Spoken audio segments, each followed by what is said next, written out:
Radio Arson, une série de podcasts proposée par la bibliothèque de la Villa Arson.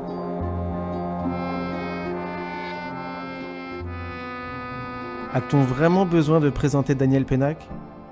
Nous avons profité de sa venue à la librairie Masséna pour l'interroger très rapidement, agenda oblige, sur son entrée dans la mythique collection La Série Noire chez Gallimard. À vos magnétos, nous nous téléportons 40 ans en arrière, en 1984. Bonjour Daniel Pénac. Bonjour. Alors aujourd'hui, ce ne sont pas les ogres qui sont fous de bonheur, c'est plutôt moi. En vous rencontrant, j'ai envie de parler avec vous du polar. Et quand vous avez été édité la première fois en 84, c'était Au Boudin des Ogres dans La Série Noire. Et comment ça s'est passé, tout simplement ? J'avais en 79, je crois que j'avais jamais lu une série noire de ma vie. Et un de mes amis, Jean-Bernard Pouy, que vous connaissez certainement, m'a injurié en me disant « Mais t'es un vrai con, tu devrais... » Je lui dis « Écoute, moi j'étais complètement plongé dans les Russes depuis longtemps. J'ai dit, écoute, comme je suis tout à fait ignare dans le domaine, fais-moi lire tes 15 préférés. » Et je partais au Brésil à l'époque. J'allais passer 2 ans au Brésil. Et donc, j'ai lu... j'ai lu Chandler, Hammett, enfin tous les auteurs préférés de Pouy, Westlake, enfin bref, je ne peux pas vous les citer tous.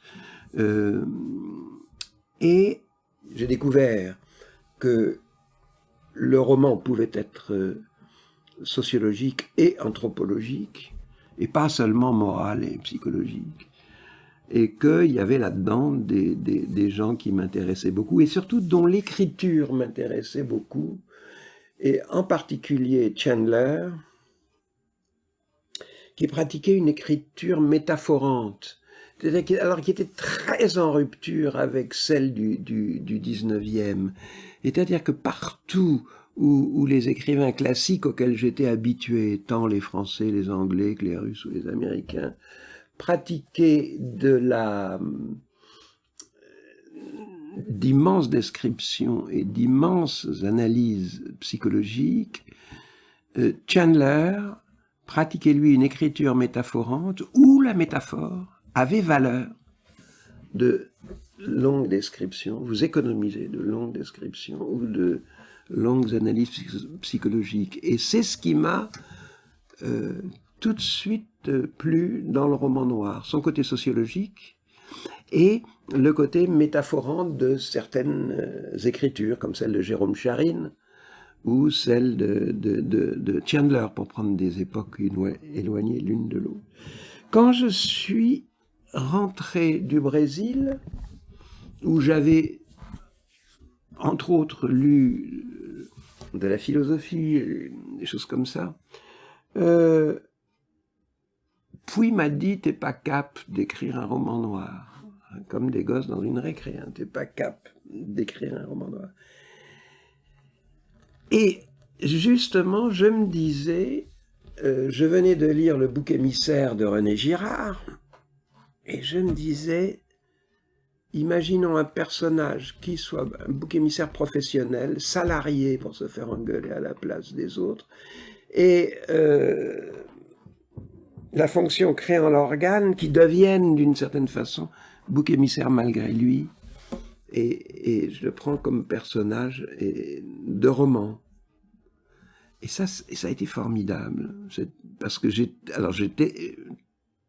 écrit à René Girard en disant, écoutez, votre concept du bouc émissaire comme fédérateur de groupe et en l'espèce vu par vous de la religion chrétienne, puisque c'est le Christ qui est... Ça me plaît énormément, mais je voudrais vulgariser votre personnage. Quand je dis vulgariser, c'est le vulgariser vraiment. Je voudrais le mettre dans de la littérature populaire, un roman noir où je voudrais écrire l'histoire d'un bouc émissaire professionnel. Et Girard s'est marré, et nous avons déjeuné ensemble, et il m'a donné sa bénédiction. Voilà. Et donc, j'ai pondu Au bonheur des ogres. Mais j'avais pas l'idée de la série noire. Je devais un livre à un autre éditeur, chez qui j'en avais déjà publié un, que je ne vous citerai pas, l'éditeur. Et j'ai donné mon bonheur des ogres à cet éditeur. Je n'en ai pas entendu parler. Pendant des semaines, peut-être des mois. Mais moi, je me suis toujours fichu que mes bouquins soient publiés ou pas, parce que je me mettais tout de suite dans autre chose. J'ai jamais eu l'angoisse de l'édition. J'avais publié 3 livres. Un premier qui était un livre contre le service militaire, un essai aux éditions du Seuil. Et puis, bon, je me dis, bon, si celui-là ne se publie pas, ben, j'en ferai un autre, peu importe. Mais puis, il m'a dit, mais tu es fou, propose-le à la série noire. Donc, j'ai donc téléphoné à cet éditeur qui m'a dit, en effet, ça ne nous intéresse pas, c'est beaucoup trop mal écrit, grossier. Et alors, j'ai apporté mon bouquin à la série noire. Non, je crois même que c'est Pouy qui a déposé le manuscrit à la série noire. Et les 2 lascars le lisent, l'acceptent. Sauf que ma mère, entre-temps, s'était cassé la cheville, et j'étais descendu ici, à la Colle-sur-Loup, à côté d'ici, pour la soigner. Et en revenant, j'arrive à la série noire. Ils avaient accepté le bouquin, donc je vais me présenter, je frappe. C'est à la cave, comme vous savez. Chez Gallimard, je frappe et j'entends une voix, exactement celle que j'ai offert, qui me dit « Entrez !» Alors j'entre et je vois un type assis à une table qui faisait comme ça parce qu'il avait un manuscrit sous les yeux. Mais oui, qu'est-ce que c'est? Je dis « C'est Pénac, je suis Pénac, l'auteur de... » Vous avez accepté un de mes manuscrits qui s'appelle Au bonheur des ogres. Et quelqu'un dit, ah, c'est vous. Ben, est-ce que vous voulez que je vous dise entrez, puisque vous êtes là, asseyez-vous. Et les gars, évidemment, ça m'a plu cet accueil. Vous avez quand même conscience que vous êtes complètement cinglé. Et je me suis dit, ça y est, je suis arrivé. Vraiment. C'est la maison. Je suis chez moi. Je suis chez moi, d'autant plus que l'autre directeur, Robert... Ah, c'était Soula ou c'était Mounier? Ça, c'était Mounier. Okay. Mounier, une bouille rouge comme ça, les cheveux frisés, un bandana rouge, l'air furax. Et Soula passe derrière. Et je vois Mounier qui dit, c'est Pénac. L'autre s'assied à son bureau, ouvre un tiroir, sort un harmonica et me dit, tu sais te servir de ça, Picon? Je dis, mais je veux, ouais. Fais voir. M'envoie l'harmonica et je leur joue la carmagnole. Donc, et voilà mon entrée chez Gallimard, par la cave. Et compte tenu de l'atmosphère, je me suis dit, voilà, je ne bouge plus d'ici. C'est ma maison. Et ma fidélité à Gallimard, parce que j'ai jamais édité ailleurs après, est essentiellement due à ce climat comme ça qui régnait. Parce qu'il n'y avait pas seulement eux deux, mais des copains avec des représentants de commerce, des attachés de presse. Il y avait une espèce de tribu. Oui, et qui ne ressemblait pas du tout à au caractère sacré du nom. De la Blanche. La Blanche, Gallimard, le fond, enfin bref, tout ça. Et d'ailleurs, et c'était une époque où il y avait une bisbille dans la famille Gallimard, où les frères et les sœurs lâchaient Antoine. Ça, c'était même un peu plus tard, c'était quand les Malocènes sont passés dans la Blanche.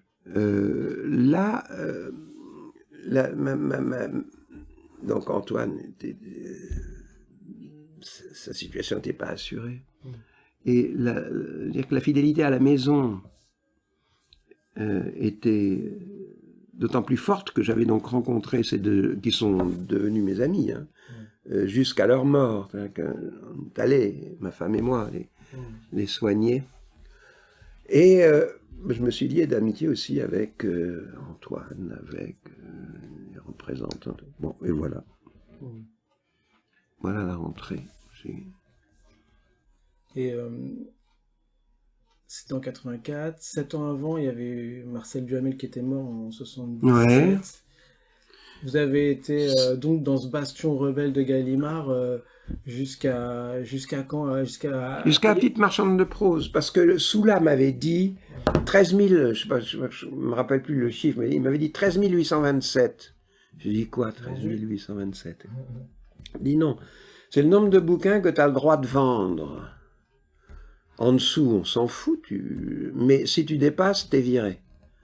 Je suis viré, pourquoi je suis viré? Parce que tu vas dans la Blanche. C'était ça le fameux passage à la Blanche.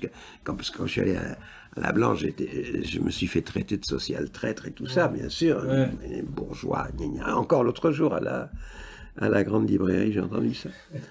Alors que c'était un diktat d'Antoine, parce que évidemment la Blanche se vendait plus cher, les pourcentages, etc., etc. Donc ça, c'était une affaire commerciale interne. Et la Blanche, c'était l'époque de la petite marchande de prose. Donc ça fait 85 la sortie du Bonheur des Hommes, 88 la sortie, ou 87 ou 88 la sortie de La Fée Carabine. Parce que je suis lent, moi je mets toujours 2 ans. Et ensuite, au moins 90, la petite marchande de prose, quoi, voilà. Et quand vous étiez édité dans la Blanche, vous retourniez souvent les voir Ah oui, dans oui, la non, cave, mais, vous mangez avec eux. Attends, tu rigoles, bien sûr. Non, mais on était des amis proches. On avait Christian, qui était très anard, très solitaire, quand Robert est mort et que Christian a pris sa retraite, Mine, ma femme, m'a dit, écoute, on ne peut pas laisser Christian prendre sa retraite comme ça, parce qu'il va s'enterrer, on ne le verra jamais plus. Donc elle a fondé un club. Des amis de Voilà. Mounier. C'était... ce club était... Christian en était le totem, et on se rassemblait tous les premiers mardis du mois. Et pour pas s'en mettre, alors on était Tonino Benacquista, sa compagne, Christian, sa compagne, et ma femme et moi. On était 6. Mais un club, tous les premiers mardis du mois, à se voir tous les 6, c'est très chiant, la longue. Et donc, Mine, tout de suite, a dit, on va ajouter un 7e, qui sera un invité surprise, que les autres ne connaîtront pas. Ce qui fait que chaque semaine, il y aura une surprise. Et donc, on a joué à ça. Jusqu'à la mort de Christian, qui était le totem. Et le jour où il est mort, le club a été dissous. Voilà, c'est ça l'histoire. Super. Et tout à l'heure, vous me parliez que Puy, vous aviez donné 15 livres, une dizaine de livres. Et est-ce qu'il y avait des auteurs français là-dedans? Oui, il y avait... il y avait bien entendu des livres de Manchette, mais il y avait surtout Bialot, le salon du prêt-à-saigner. Et j'aimais beaucoup Bialot, je l'aimais beaucoup comme auteur, et je l'aimais aussi beaucoup comme personnage. C'était un rescapé de Buchenwald, très intelligent, très revenu de tout, mais sans aigreur, formidable, un type formidable, j'aimais beaucoup. Et un des romans que j'avais préféré à l'époque, c'était un roman de Bialot qui s'intitulait Le salon du prêt-à-saigner. Voilà. Je crois qu'on en a fait un film après. Bon, mais alors il y avait des Lynx, bien sûr, il y avait... ensuite, il y a eu Benacquista, il y avait Puy, il y avait... Voilà. Il y avait beaucoup d'auteurs français, bien sûr. Et si on s'imagine dans votre bureau rue Mouffetard, je crois, où ouais. Vous êtes entouré de livres.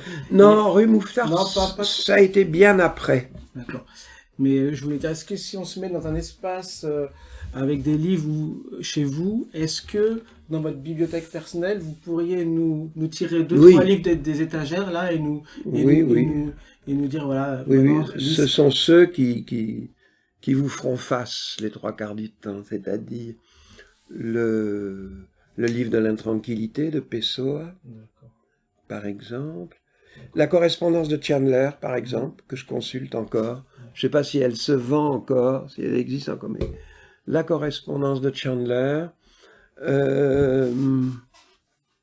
les romans de Jim Thompson, de Westlake, ils sont dans ma bibliothèque, quoi.